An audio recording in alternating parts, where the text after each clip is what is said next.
Hello to all. आज हम आपके अध्याय 5 के बारे में अध्ययन करेंगे। अध्याय 5 है आपका उपनिवेशवादी आक्रमण। वैसे तो मैं आपको पहले भी एक वीडियो बना करके ये बता चुकी हूँ कि आपके कोर्स में से क्या क्या कट हुआ है, क्या क्या आएगा, पर फिर भी मैं दोबारा रिपीट कर देती हूँ कि अध्याय नंबर 5 के उपनिवेशवादी आक्रमण वाले चैप्टर में से क्या क्या कट हुआ है। इस चैप्टर में से बेसिकली सब कुछ कट हो गया है। केवल हमें क्या टॉपिक पढ़ना है, इस चैप्टर में से केवल और केवल हमें पढ़ना है 1857 की क्रांति से संबंधित जो भी टॉपिक चैप्टर में दिए हैं उसी का अध्ययन करना है। जैसे 1857 की क्रांति के कारण, परिणाम, स्वरूप, उसका विस्तार, उसके प्रमुख नेता, जो भी दिया है इस चैप्टर में हमें केवल वही अध्ययन करना है। जैसे कि ये चैप्टर यहाँ से स्टार्ट हो रहा है, पेज नंबर 85 से ये पूरा कट चुका है, 86 कट चुका है, 87 कट हो चुका है, 88 कट हो चुका है, ठीक है, 89 कट हो चुका है, 90 कट हो चुका है, 91, 92, 93, 94, 95, 96। पढ़ना कहाँ से है हमें इस चैप्टर को? पेज नंबर 97 से। कहाँ से? पेज नंबर 97 से अपन को पढ़ना है। यहाँ से स्टार्ट हो रहा है टॉपिक 1857 की क्रांति का स्वरूप, कारण और परिणाम। इस पूरे चैप्टर को हमें कहाँ से स्टार्ट करना है? पेज नंबर 97 से स्टार्ट करना है और टॉपिक 1857 की क्रांति का स्वरूप, कारण और परिणाम से हमें स्टार्ट करना है। और यहाँ से लेकर पेज नंबर 98, 99, 100, उसके बाद 101, 102 और 103 तक, यानी चैप्टर जहाँ ख़त्म हो रहा है वहाँ तक। तो हमें ये चैप्टर स्टार्ट करना है पेज नंबर 97 से, जहाँ पर चैप्टर ख़त्म हो रहा है वहाँ तक पढ़ना है। और टॉपिक हम पढ़ेंगे 1857 की क्रांति के कारण, परिणाम और स्वरूप। स्टार्ट करते हैं हम चैप्टर को।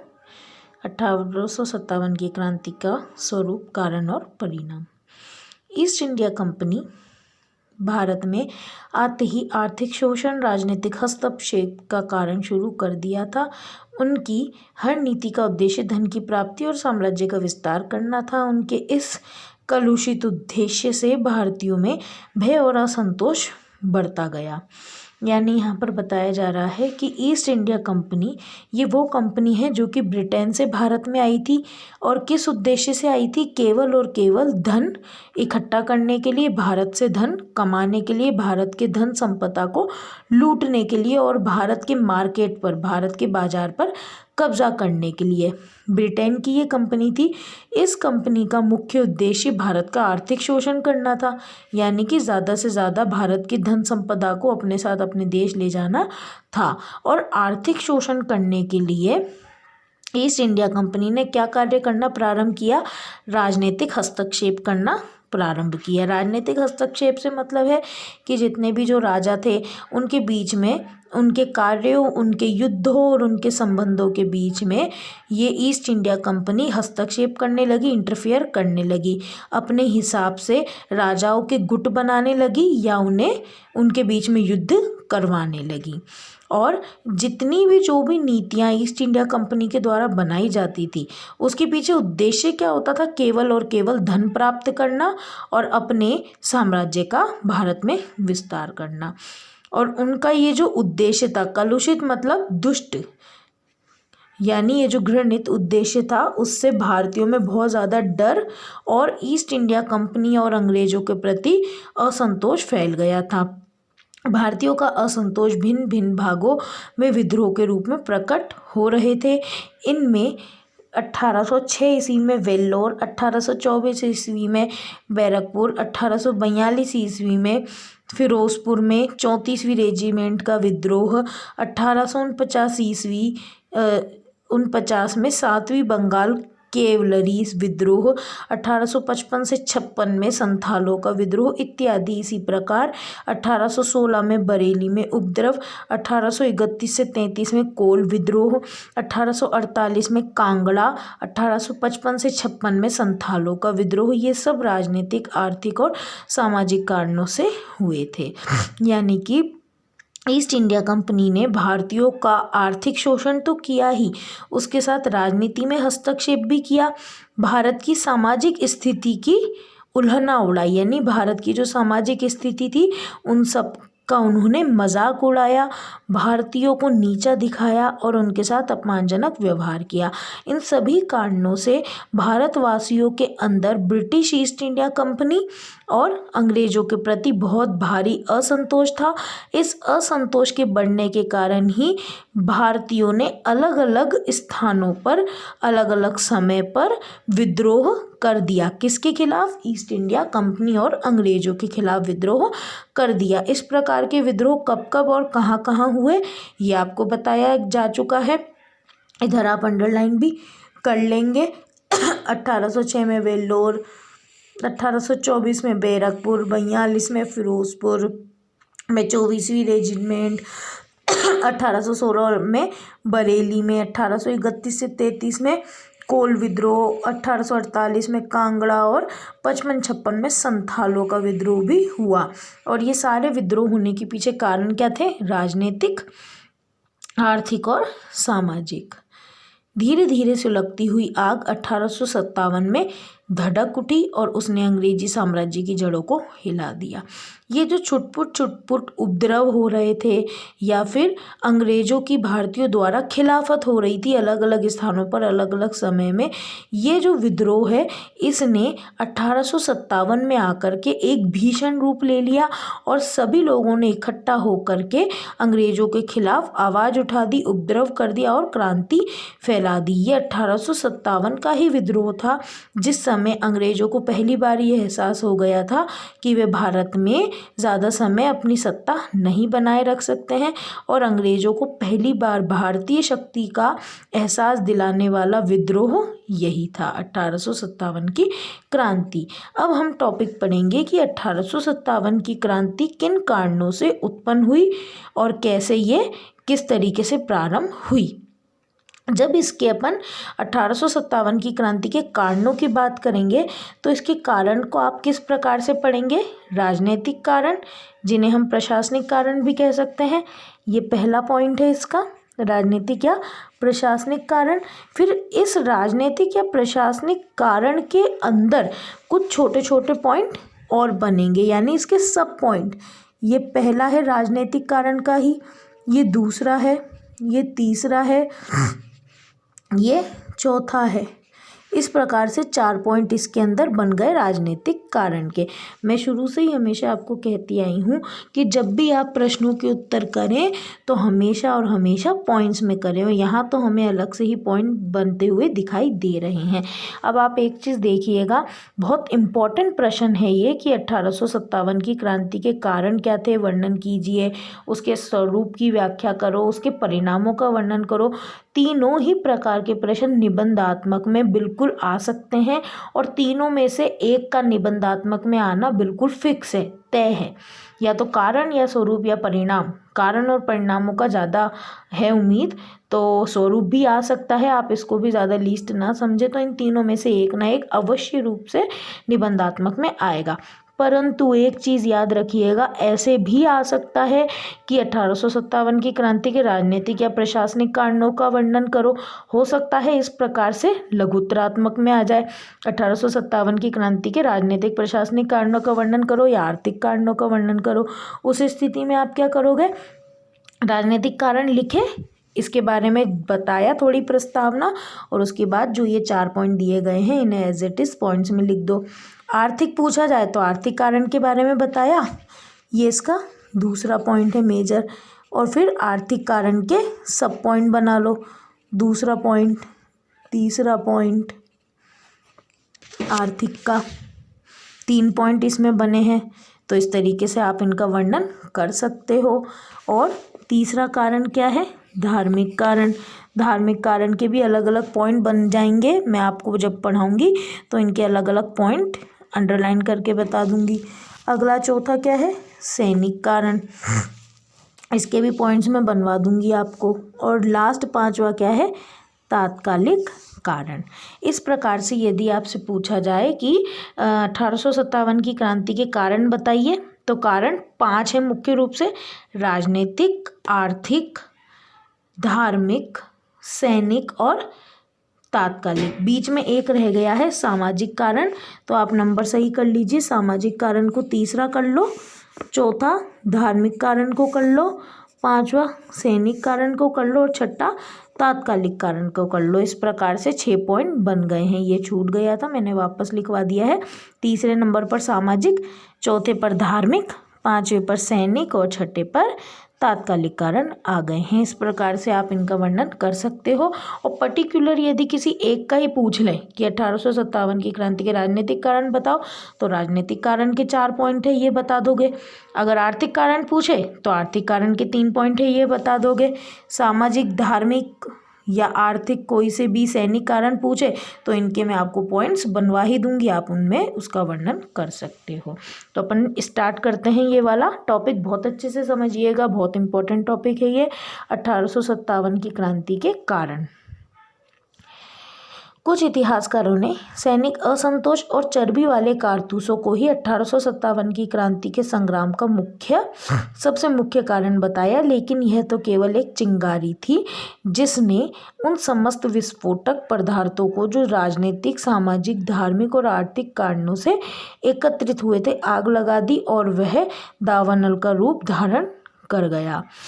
कहने का मतलब यह है कि काफ़ी सारे इतिहासकार ऐसा मानते हैं कि अंग्रेज़ों द्वारा एक नई प्रकार की राइफ़ल लाई गई थी। उस राइफ़ल का नाम था एनफिल्ड राइफ़ल। वो राइफ़ल ऐसा माना जाता था कि उस राइफ़ल में जो कारतूस डाला जाता है, उस कारतूस को दांत से चबा करके बंदूक में, राइफ़ल में भरा जाता था। और ये माना जाने लगा कि वो जो कारतूस है गाय और सूअर की चर्बी से बना हुआ था।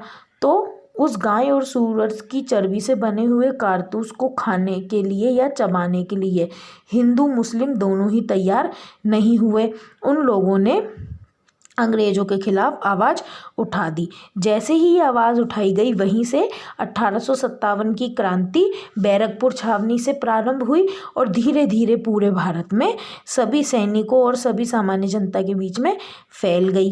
तो इतिहासकार तो ये मानते हैं कि ये चर्बी वाले कारतूस की घटना की वजह से 1857 का संग्राम प्रारंभ हुआ, परंतु कई सारे ऐसा मानते हैं कि केवल ये चर्बी वाले कारतूस ही ऐसी घटना या कारण नहीं था जिससे इतना बड़ा उपद्रव हो गया, बल्कि उन लोगों का तो ये मानना था कि लोगों का असंतोष पहले से ही अंग्रेज़ों के खिलाफ बहुत ज़्यादा बढ़ चुका था। और उस समय एकदम से जब ये चर्बी वाले कारतूस की घटना हुई तो वो असंतुष्ट लोगों का जो ज्वार है वो फूट पड़ा और उसी वक्त ये विद्रोह बड़े रूप से सब लोगों के सामने आ गया। इस प्रकार से अलग अलग विद्वानों और इतिहासकारों का मानना है कि 1857 की क्रांति के पीछे कोई एक कारण नहीं है, बल्कि अनेक कारण हैं और ये कारण अलग अलग दिशाओं से आए हैं। तो इस प्रकार से पहला कारण क्या बताया जा रहा है, राजनीतिक क्षेत्र संबंधित कारण। इसे प्रशासनिक कारण भी अपन कह सकते हैं, एक ही बात है। अंग्रेजों ने साम्राज्य विस्तार की नीति से भारतीय रियासतों पर प्रभावशाली नियंत्रण और इन्हें धीरे धीरे समाप्त करने की नीति ने लॉर्ड वेलेस्ली के अधीन सहायक संधि के रूप में एक निश्चित आकार ले लिया था, लेकिन अधिकांश राजनीतिक कारण लॉर्ड डलहौजी के शासन काल में व्यक्तिगत सिद्धांत से पनपे, जिसमें झांसी, नागपुर, उदयपुर, सतारा, बघार, निजाम, मैसूर, मराठा आदि और कुशासन का बहाना लेते हुए अवध का विलय, जो अंग्रेजों के प्रति हमेशा वफादार रहा, अवध के सैनिकों में असंतोष तेज हो गया। यहाँ पर आप 2 बातों को समझेंगे। एक सबसे मुख्य बात क्या है, व्यक्तिगत सिद्धांत, जिसे और किस नाम से जाना जा सकता है, हड़प नीति। याद रखेंगे आप यहाँ हो सकता है इस पर छोटा कोई प्रश्न आ जाए। हड़प नीति या व्यवगत नीति या व्यवगत सिद्धांत एक ही बात है। ऐसे भी प्रश्न बन सकता है डलहौजी की हड़प नीति, तो वो यही बात होगी। लॉर्ड डलहौजी उस समय भारत में गवर्नर जनरल बन के आया था। लॉर्ड डलहौजी का केवल और केवल एक ही उद्देश्य था भारत में आने के पीछे कि वे भारत के ज़्यादातर साम्राज्यों को, ज़्यादातर राज्यों को हड़पना चाहता था। हड़प करके वो उन्हें अंग्रेजी साम्राज्य में मिला लेना चाहता था। ऐसा काम करने के लिए लॉर्ड डलहौजी ने काफ़ी सारी नई नई नीतियाँ बनाई, नए नए कानून बनाए, और वो कानून इस प्रकार के थे कि जिससे बिना युद्ध किए, बिना कोई प्रयास किए आसानी से भारतीय राजाओं का राज्य अंग्रेजी शासन में मिल जाए। उसी में से एक प्रकार की प्रक्रिया थी जो कि डलहौजी ने बनाई थी, जिसे कहा गया गोद निषेध प्रथा। गोद निषेध प्रथा क्या थी?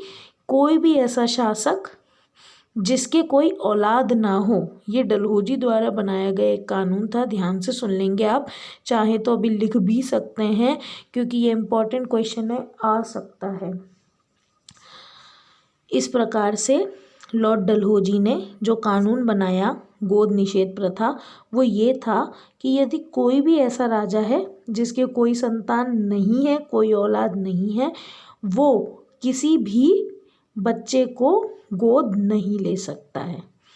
और जिसके कोई औलाद नहीं है, उस राजा की मृत्यु के बाद वो संपूर्ण साम्राज्य किसके अधीन हो जाएगा, किसके अधिकार में चला जाएगा? अंग्रेजों के अधिकार में चला जाएगा। ऐसा उसने कानून बनाया था। एक कानून कुछ इस प्रकार से था। दूसरा, जिसके अंतर्गत उसने कई राजाओं पर ये आरोप लगाए कि वे राजा अपने शासन को, अपने साम्राज्य को ढंग से नहीं संभाल पा रहे हैं, और उस राजा ने, उस शासक ने अंग्रेजों के कर्जे को पूरा नहीं किया है, अपने शासन के अंदर ढंग से प्रशासन नहीं चलाया है, अव्यवस्था फैला दी है। ऐसे राज्यों को भी अंग्रेजों ने अपने अंडर करने का फैसला ले लिया था। इस प्रकार से ये जो दो नीतियाँ डलहौजी ने चलाई थी, कानून के रूप में बनाई थी, इसके माध्यम से डलहौजी ने बहुत सारे राज्यों को हड़प लिया था। और ये नीति व्यवगत या हड़प नीति, हड़प सिद्धांत, व्यवगत सिद्धांत के नाम से जानी गई। डलहौजी के माध्यम से गोद निषेध प्रथा के तहत मैसूर, निजाम, झांसी, मराठा, सतारा, उदयपुर, इन क्षेत्रों को अपने साम्राज्य में मिलाया गया, और अपने प्रशासनिक कार्यों को अव्यवस्थित रूप से करने का आरोप लगाते हुए अवध को भी अंग्रेजों ने अपने साम्राज्य में मिला लिया था। इस प्रकार से कुछ और ऐसे प्रशासनिक कार्य अंग्रेजों के माध्यम किए गए जिसके कारण सामान्य भारतीय जनता और काफ़ी सारे शासक और सैनिक अंग्रेजों से नाराज हो गए, और उन सब ने इकट्ठे होकर के 1857 में विद्रोह कर दिया था। वो कारण और कौन से थे? एक तो दो तो अपन पढ़ चुके हैं, आगे पढ़ते हैं। अंग्रेजों ने कई भारतीय जमींदारों के साथ अपमानजनक व्यवहार किया और उनकी भूमि को छीनकर उन्हें नाराज कर दिया। एक ये पॉइंट बन रहा है सीधा कि अंग्रेज़ों द्वारा भारत में रहने वाले काफ़ी सारे ऐसे ज़मींदार थे जो कि उच्च पद पर थे, अच्छी खासा सम्मान और स्थिति रखते थे। उन ज़मींदारों का अंग्रेज़ों ने बहुत अपमान किया, उनके साथ गलत व्यवहार किया और उन ज़मींदारों की भूमि छीन ली, जिस कारण ये ज़मींदार अंग्रेज़ों से नाराज़ हुए और अंग्रेज़ों के खिलाफ इन ज़मींदारों ने मिलकर के विद्रोह कर दिया। ज़मींदारों ने अपने साथ सामान्य जनता और सैनिकों को भी मिला लिया और सबने इकट्ठा होकर के अंग्रेज़ों के खिलाफ आवाज़ उठाई। दूसरा क्या कारण बताया है? भारतीय मुसलमान अंग्रेज़ों से इस कारण से नाराज़ थे क्योंकि अंग्रेज़ मुग़ल सम्राट बहादुर शाह ज़फ़र के प्रति अपमानजनक व्यवहार करते थे। उस समय 1857 में अंतिम मुग़ल सम्राट बहादुर शाह ज़फ़र भारत का शासक बचा था। केवल नाम मात्र का रह गया था, क्योंकि सारी शासन सत्ता तो अंग्रेजों ने अपने हाथ में ले ही रखी थी। भारत में रहने वाले वे मुस्लिम जो कि बहादुर शाह जफर को अपना राजा मानते थे, वो सारे मुसलमान अंग्रेजों से इस वजह से नाराज़ हो गए क्योंकि उन्हें ऐसा लगने लगा कि अंग्रेजों के द्वारा इन मुसलमानों के शासक बहादुर शाह जफर के साथ अपमानजनक व्यवहार किया जा रहा है। बहादुर शाह जफर के पद को छीनने का प्रयास किया जा रहा है, इसलिए भारतीय मुसलमान अंग्रेजों से नाराज़ हो गए। बहादुर शाह की मृत्यु के पश्चात बादशाह पद को समाप्त करने की लॉर्ड कैनिंग की घोषणा, एन बेरा द्वारा बादशाह को भेंट देनी बंद करना और सिक्कों से नाम हटाना तथा डलहौजी द्वारा लाल किले को खाली कराने की बातों से मुसलमानों में और अधिक रोष उत्पन्न हो गया। यानी कि बहादुर शाह जफर के खिलाफ अंग्रेज़ों द्वारा अपमानजनक व्यवहार तो किया जाता ही था, परंतु लॉर्ड कैनिंग जो कि गवर्नर जनरल लॉर्ड वायसराय थे, उन्होंने एक और आदेश क्या जारी कर दिया था कि जैसे ही बहादुर शाह जफर की मृत्यु हो जाएगी वैसे ही सम्राट पद समाप्त कर दिया जाएगा और सारी सत्ता अंग्रेज़ों के अधीन मान ली जाएगी। दूसरी एक घोषणा की गई थी कि बादशाह को किसी प्रकार की कोई भेंट नहीं दी जाएगी, कोई तोहफा नहीं दिया जाएगा। एक घोषणा ये थी कि जिन भी सिक्कों पर शासक का नाम है उन सिक्कों पर से उसके नाम हटा दिए गए और लॉर्ड डलहौजी ने लाल किले को खाली करवा लिया। लाल किले में उस समय सम्राट का परिवार और वो स्वयं रहता था, उसे भी खाली करवा लिया। ये सारे कार्य अंग्रेज़ों द्वारा किए गए और अंग्रेज़ों द्वारा किए जाने वाले ये बहुत ज़्यादा अपमानजनक व्यवहार था बहादुर शाह जफर के खिलाफ, इसलिए सारे भारतीय मुसलमान अंग्रेज़ों के खिलाफ हो गए और 1857 की क्रांति में अन्य लोगों के साथ मिल गए। अंग्रेज़ों की शासन व्यवस्था से भारतीय संतुष्ट नहीं थे। अंग्रेज़ों की जो न्याय व्यवस्था थी उसमें व्याप्त भ्रष्टाचार और लूट खसोट से भारतीयों में असंतोष बढ़ गया था।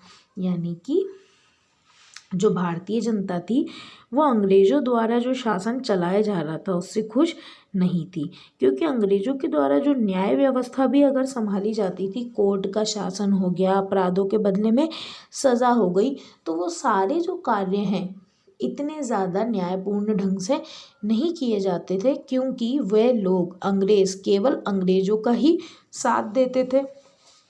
उनके अपने समुदाय के लोगों को गलती होने पर भी सज़ा नहीं दी जाती थी। भारतीयों को छोटी सी गलती पर भी बड़ी सज़ा दे दी जाती थी। इस प्रकार के अन्यायपूर्ण व्यवहार के कारण भारतीयों के अंदर अंग्रेज़ों के खिलाफ बहुत ज़्यादा असंतोष बढ़ गया और सारे भारतीयों ने अंग्रेज़ों की खिलाफत करना प्रारंभ कर दिया 1857 में। 1833 के चार्टर एक्ट में यह स्पष्ट उल्लेख था कि धर्म, जाति, रंग, वंश आदि के आधार पर सैनिक और असैनिक सार्वजनिक सेवाओं में बिना भेदभाव नियुक्त किए जाएंगे, लेकिन अंग्रेज़ों ने इस नीति का पालन नहीं किया।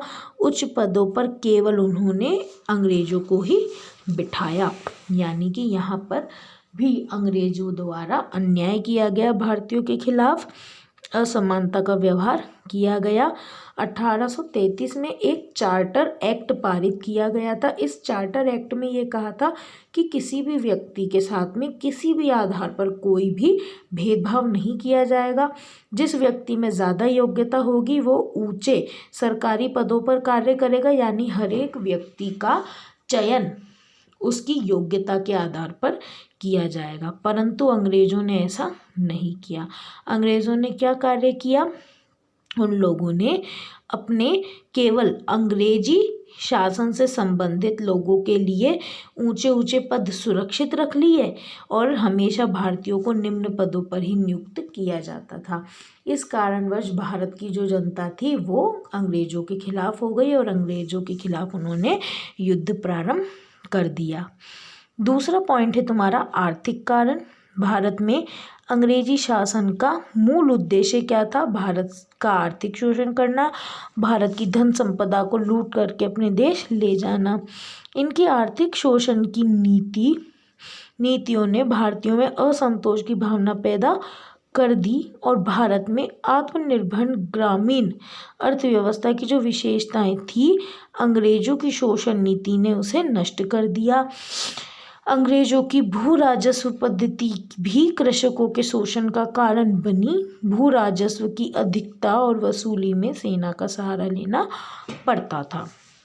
यानी यहाँ आप समझिए क्या बताया गया है कि जो अंग्रेज थे वो भारत में केवल और केवल धन संपदा प्राप्त करने आए थे, भारत का आर्थिक शोषण करने आए थे। इस नीति की पालना करने के लिए अंग्रेजों ने भारत की ग्रामीण अर्थव्यवस्था को नष्ट भ्रष्ट कर दिया और सारी अर्थव्यवस्था को नष्ट भ्रष्ट कर दिया और अंग्रेजों के द्वारा कृषकों के ऊपर बहुत ज़्यादा भू राजस्व लगाया गया। भू राजस्व से क्या मतलब है? यहाँ पर ज़मीन के ऊपर टैक्स लगाया गया। इतना ज़्यादा टैक्स गरीब किसान नहीं चुका पाते थे और फसल खराब हो जाने के समय तो उनकी स्थिति और ज़्यादा खराब हो जाती थी। परंतु इतना सब होने के बावजूद भी अंग्रेज़ों के द्वारा सैनिकों का प्रयोग करते हुए इन गरीब किसानों के ऊपर अत्याचार किए जाते और किसानों के साथ मारपीट और अपमानजनक व्यवहार करके उनसे ये कर वसूला जाता था, जिस कारण भारतीय किसान कृषक अंग्रेजों से रुष्ट हो गए, असंतुष्ट हो गए और उन्होंने अंग्रेजों की खिलाफत प्रारंभ कर दी। नेक्स्ट पॉइंट क्या बताया है? भारत में निर्मित माल जो निर्यात किया जाता था उस पर बहुत अधिक निर्यात कर था, जबकि भारत में कच्चे माल पर बहुत न्यून आयात कर था। भारत में निर्यात किया जाने वाला मलमल, सूती और रेशम कपड़ों पर इंग्लैंड में 71% तक कर लिया जाता था। भारतीय कपड़ों के मुकाबले जब अंग्रेजी कपड़े की मांग न बढ़ सकी तो अंग्रेज़ों ने भारतीय कपड़ों का आयात ही बंद कर दिया। इस नीति का परिणाम ये हुआ कि भारत का कपड़ा उद्योग नष्ट होने लगा था। यानी कि अंग्रेज़ों ने क्या किया? भारत से जो बना हुआ कपड़े थे, यदि वो बाहर जाते थे तो उसके ऊपर बहुत भारी टैक्स लगा दिया और बाहर से आने वाले बने हुए कपड़े का टैक्स बहुत सस्ता कर दिया।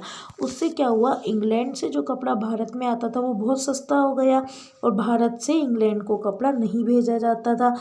इस प्रकार से भारत के जो व्यापारी उद्योगकर्मी जो लोग कपड़ा बना कर के बेचते थे उनका व्यापार नष्ट हो गया, क्योंकि उनके जगह अब अंग्रेज़ों द्वारा सस्ता कपड़ा भारत में आने लगा, जिस कारण भारत के कपड़ा उद्योग नष्ट होने से भारतीय जनता में असंतोष फैल गया। अगला पॉइंट है, इंग्लैंड में औद्योगिक क्रांति के कारण भारतीय उद्योग जो अंग्रेज़ों की व्यापारिक नीति से पहले ही जर्जर थे, मशीनों से सज्जित अंग्रेजी उद्योगों का सामना न कर सके। परिणाम स्वरूप हस्तकला उद्योग नष्ट हो गया, कारीगर बेरोजगार हो गए और बस्तियां नगर उजड़ गए। यहाँ क्या बताया जा रहा है कि इंग्लैंड में औद्योगिक क्रांति हुई थी। औद्योगिक क्रांति का अर्थ होता है उद्योग के क्षेत्र में हाथों से निर्माण की जाने वाली वस्तुओं पर रोक लगा करके उन्हीं वस्तुओं का निर्माण मशीनों द्वारा किया जाना, जिसके माध्यम से उत्पादन में अभूतपूर्व वृद्धि हो जाए। ये स्थिति औद्योगिक क्रांति के नाम से जानी जाती है। तो इंग्लैंड में हाथों से काम करने को छोड़ करके मशीनों से उद्योग किया जाने लगा, वस्तुओं का निर्माण किया जाने लगा, जिससे वही वस्तु जो पहले ज़्यादा कीमत पर बनकर तैयार होती थी अब वो सस्ती बनने लगी और मार्केट में सस्ते दामों पर बिकने लगी, जिसके कारण भारत से बनाई जाने वाली हस्तशिल्प वस्तुएं, वही सामग्री जो हाथों से बनाई जाती थी वो मशीनों से बनने वाली वस्तुओं से महंगी पड़ने लगी। जनता अब केवल मशीनों से बने सामान को ही खरीदने लगी और भारतीय वो कारीगर जो हाथों से सामान बनाया करते थे उनका व्यापार, उनका रोजगार छिन गया और वो बेरोजगारी के गर्त में चले गए, जिस कारण बस्तियां और नगर उजड़ गए। लास्ट पॉइंट क्या है इसका, कंपनी के समय भारतीय धन का लगातार निष्कासन हुआ। निष्कासन का मतलब होता है भारत का धन निष्कासन का मतलब समझ लें, इस पर भी प्रश्न आ जाता है। धन निष्कासन का मतलब है भारत का धन इंग्लैंड की ओर जाना, और वो इंग्लैंड पहुंचा, इससे अंग्रेज अमीर और भारतीय निर्धन बनते चले गए। अंतिम कारण क्या था, कंपनी के द्वारा भारतीय जनता को सामान बेच कर यहाँ का धन कमाया जाता और सारा धन अंग्रेजी शासन या ब्रिटेन भेज दिया जाता, जिससे भारत का सारा पैसा ब्रिटेन में जाने लगा और भारत निर्धन और गरीब हो गया। इस प्रकार अंग्रेजों की विनाशकारी औपनिवेशिक नीतियों के कारण भारत में अंग्रेजों के प्रति गहरा असंतोष था। यानी इन सभी नीतियों के कारण भारतीय जनता का विश्वास अंग्रेजों से उठ गया और सबने मिलकर के 1857 में अंग्रेजों के खिलाफ विद्रोह कर दिया। अब अगला जो टॉपिक है सामाजिक कारण, ये अपन नेक्स्ट वीडियो में कंटिन्यू करेंगे। अभी तक जितना मैंने पढ़ा दिया है उससे संबंधित जितने जो प्रश्न बन रहे हैं, महत्वपूर्ण प्रश्न आपके गृह कार्य के लिए हैं जो प्रश्न, वो मैं आपको आपके होमवर्क वाले पोर्टल पर सेंड कर दूंगी। ठीक है, आपको याद रखना है, आपके होमवर्क वाले पोर्टल पर मैं इस टॉपिक से संबंधित प्रश्नों को सेंड कर दूंगी। उन सारे प्रश्नों को आपको समय से समय दी गई डेट पर ही होमवर्क को कंप्लीट करना है, अपनी होमवर्क कॉपी को कंप्लीट करते चलना है। ठीक है, आगे का जो अध्ययन है वो अपन नेक्स्ट वीडियो में कंटिन्यू करेंगे। Thank you.